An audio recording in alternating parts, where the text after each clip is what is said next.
What's up, guys? This is Webby back again for your 1994 King of the Ring review.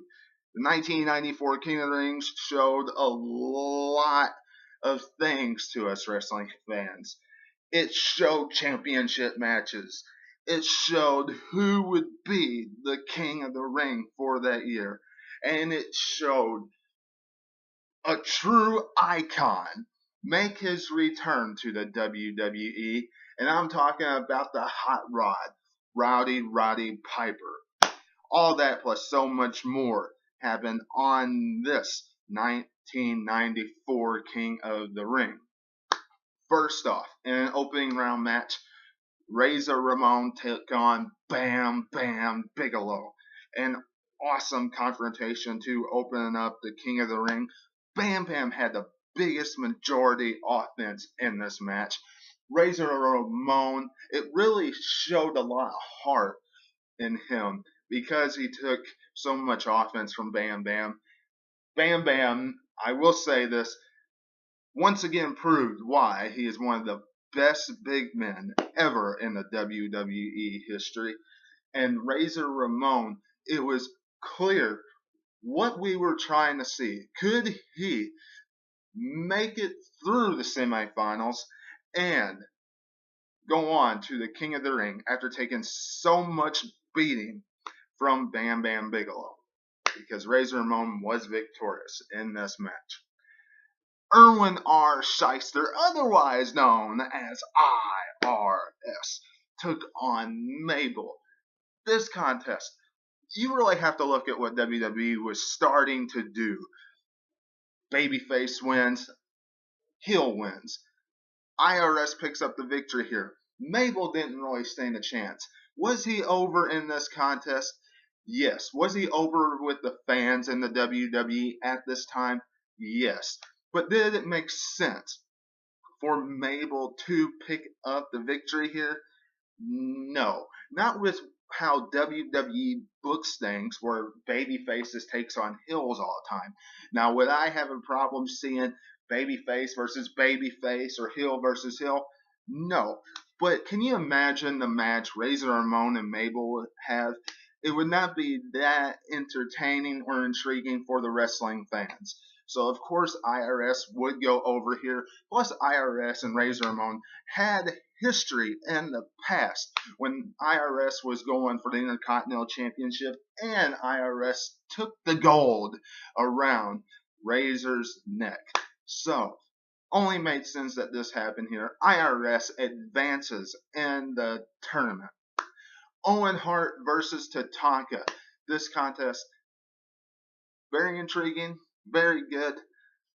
Owen Hart, could he replicate what his brother did last year at the 1993 King of the Ring, where Bret became the king?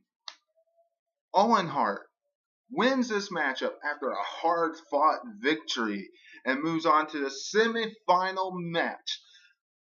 Very intriguing contest for us wrestling fans. The 1-2-3 Kid versus Jeff Jarrett. Jeff Jarrett had the majority offense in this matchup. Jeff Jarrett ends up losing the match to the 1-2-3 Kid. 1-2-3 Kid did what he usually does and takes a savage beating and then comes back and either wins or loses right at the end. 1-2-3 Kid wins. Jeff Jarrett looks very strong at the very end of this after the match was over because he took it to the 1-2-3 Kid and had all of us questioning if the 1-2-3 Kid would even show up for the semifinal matchup because no one heard from the 1-2-3 Kid after this beating he took from Jeff Jarrett. Bret the Hitman Hart versus Diesel. Jim the Anvil Neidhart, his former tag team partner, was in his corner. The question was, would Diesel hit the jackknife powerbomb on Bret the Hitman Hart once again? And would Diesel become the WWE champion on this night? Now, there's no question. Diesel was on the rise in the WWE. Diesel was going to be one of the next people in line, one of the next champions in the WWE. It did not happen that way this night. Bret Hart was victorious.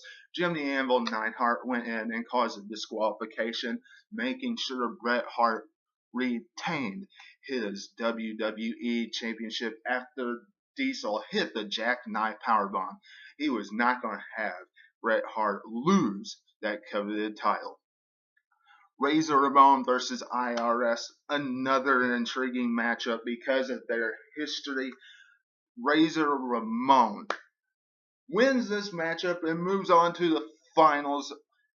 Once again, makes sense that this happened. Razor got absolutely destroyed, manhandled by Bam Bam Bigelow, and now he's moving on to the finals of the King of the Ring. Owen Hart versus the 1-2-3 Kid. 1-2-3 Kid actually had a great matchup with Owen Hart this time. It wasn't one of those Owen Hart just destroys the 1-2-3 Kid, because that's what usually happens to a 1-2-3 Kid. This was one of these contests where 1-2-3 Kid ended up coming back to the ring, to the matchup, and put on an excellent contest with Bret Hart's brother Owen, and in the end, Owen Hart just picks up the victory. Owen Hart versus Razor Ramon in the final. Yokozuna and Crush took on the Head Shrinkers. Crush was having a rivalry with Lex Luger at the time because Crush cost Lex Luger his chance in getting into the King of the Ring. So, what does Lex Luger do? He cost Yokozuna and Crush the matchup in this contest at the King of the Ring, and the Head Shrinkers give two big kicks right to the face of Crush for a 1-2-3. Head Shrinkers victorious. A good contest, but there wasn't a chance in Yokozuna and Crush winning.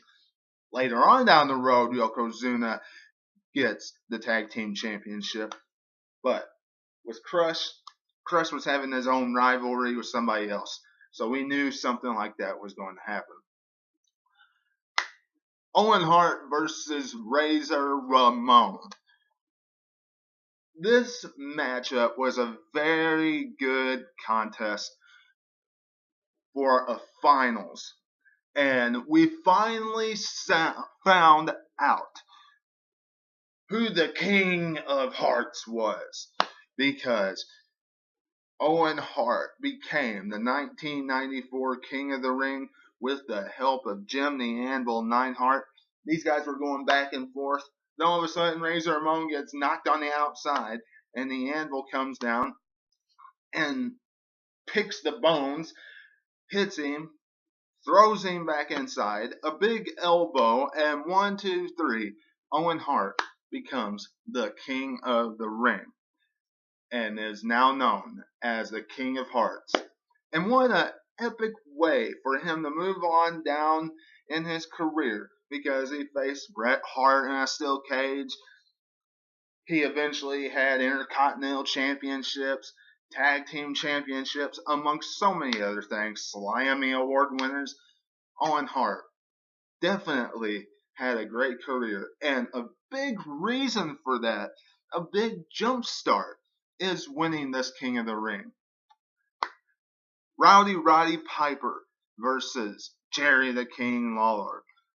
These guys absolutely just tore each other apart when it came to promos leading up to this contest. If it wasn't old jokes about Piper's Pit and about Roddy Piper giving money to all these peons and different stuff that Jerry Lawler kept on saying, then it was Piper saying that he's going to rip Jerry Lawler's head off, and he's, calling him out and all this stuff, and he's going to show up at the King of the Ring, and he's going to take care of business. the only way Hot Rod can, and all this stuff. Very intriguing way for us to get invested in this matchup. Roddy Piper comes back, and of course he picks up the victory. Kind of a lame way that he picked up the victory with a side suplex, but Roddy Piper victorious at the 1994 King of the Ring, and it's always nice to see a legend come back when it's in some type of rivalry like this. And it led us to see more of the Hot Rod because he eventually took President Jack Tunney's place, which honestly really was enjoyable because Roddy Piper just got up in the face of everybody when he was in that position. And that was the 1994 King of the Ring. You all let me know what you're thinking in the comments below. Subscribe, hit the bell for all notifications. Facebook at 2007 Webby. Follow me. Go back and check out anything you've missed on the channel this week. Raw and SmackDown live reviews. Preview and predictions of TLC. Kurt Angle and AJ Styles replacing Roman Reigns and AJ Styles replacing Bray Wyatt in that contest for those two matches at TLC. Go back and check everything that I've done on the channel. Until I see you again, this is Webby, and I'll catch you on the other side. Talk to you.